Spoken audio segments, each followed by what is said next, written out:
So if your goal is to score more goals and your plans are to become somebody who is just able to produce more offense in general, then David Pastrnak is one of the best players in the world to study.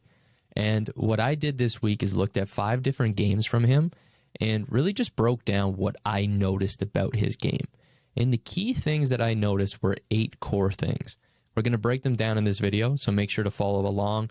And if any of them stand out to you or any of them you want me to go deeper on, leave a comment, let me know, and I'll do future breakdowns that really go in depth.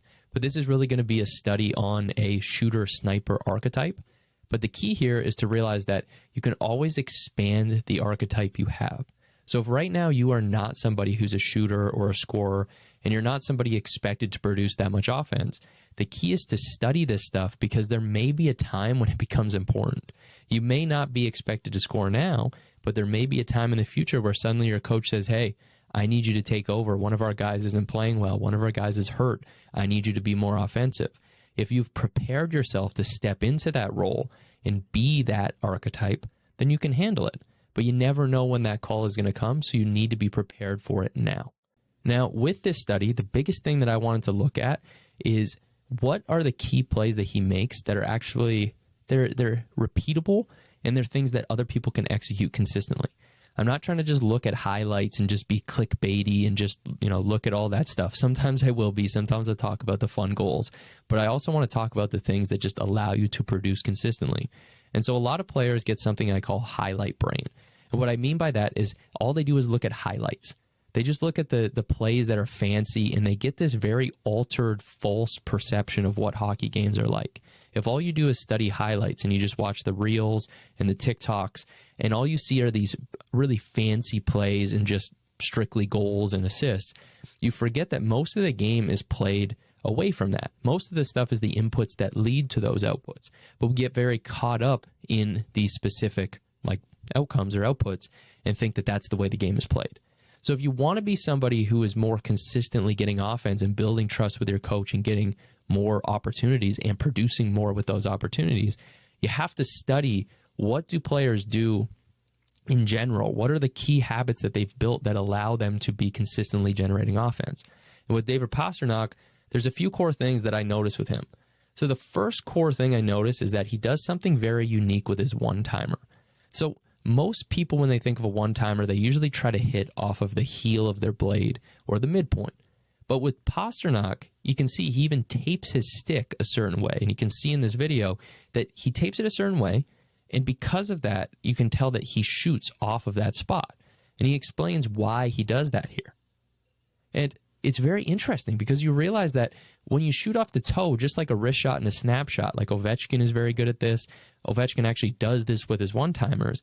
I think the reason this works is, one, it gets more torque on the blade than in the shaft and the blade, which is a whole different concept, and I don't want to get too deep into that. But I also think it plays a role in getting the puck to corkscrew and turn over. You'll notice that with a lot of these one-timers from distance, goalies have a hard time handling them. And I think it comes from the puck corkscrewing and basically sinking at the last minute and kind of curving, which makes it really hard to read for a goalie.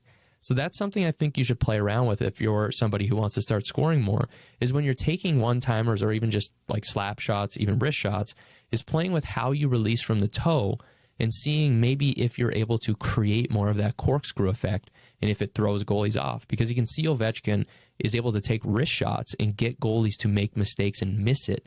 And I think a lot of it has to do with the puck should be going a certain way, and then it ends up kind of missing by 4 or 5 inches off to the side. And I think it's because the puck is corkscrewing and twisting over. Now, the next concept that I think is super valuable is having A and B options. So the reason I think this is important, because you want to always make sure you have multiple options in any scenario.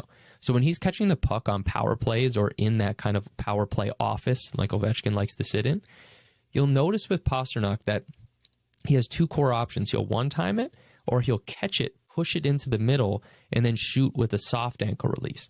The soft ankle release is being able to shoot with the foot closest to your blade. You're able to basically go on that inside edge and release the puck effectively.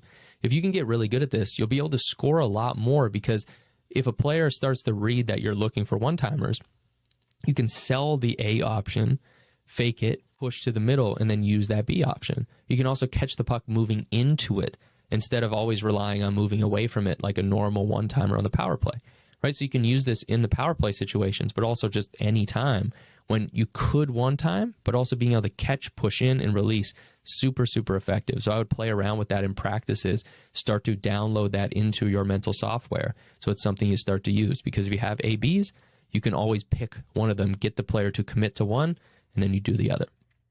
Now, the other thing with that, in terms of being able to catch pucks and having options, is also being able to catch off of different parts of the body. So being able to catch off your feet, being able to catch the puck on weird angles, and being able to one-time off weird angles, being able to catch the puck off of weird angles and absorb it, then make a play.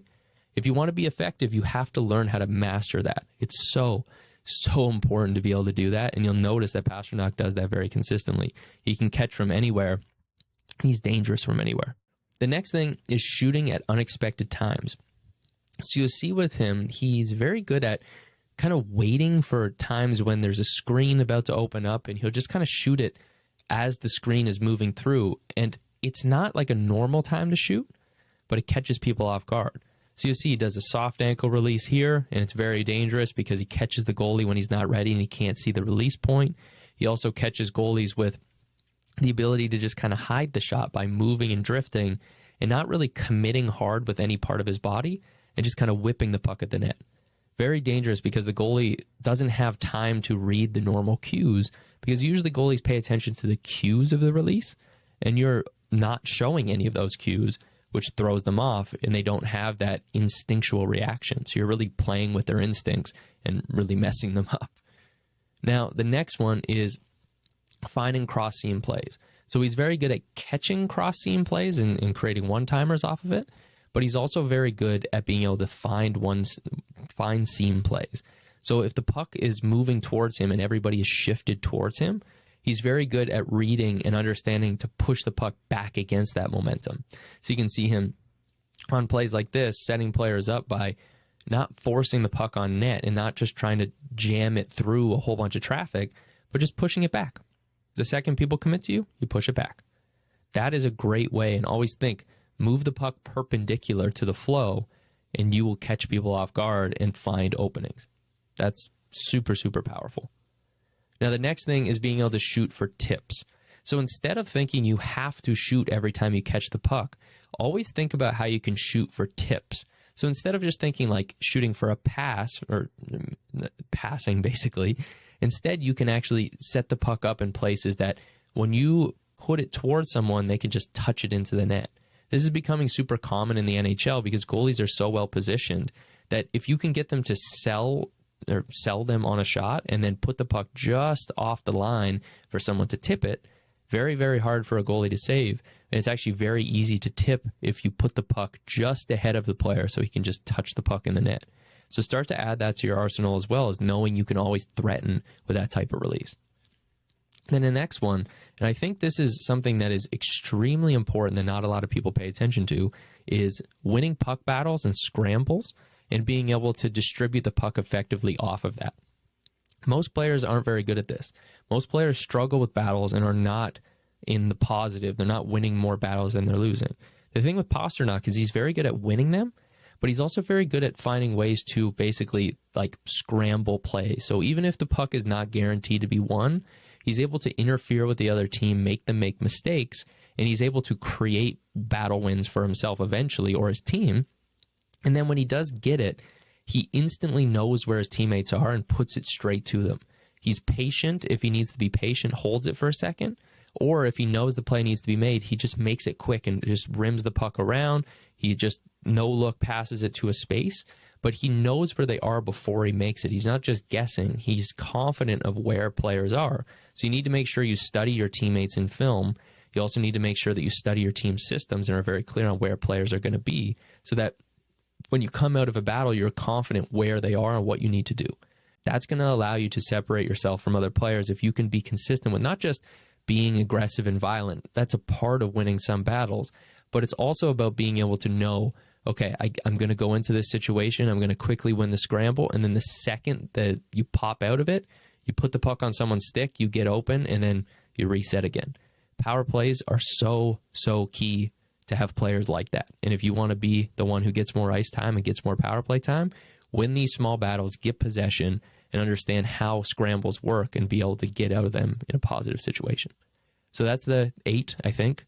And let me know if you found any of those valuable. If one of them was more valuable and you want me to go deeper on it, let me know. If you have any questions, let me know. And I'll see you guys next week. I hope you enjoy this identity study of David Pastrnak. I'll talk to you soon. Have a great week.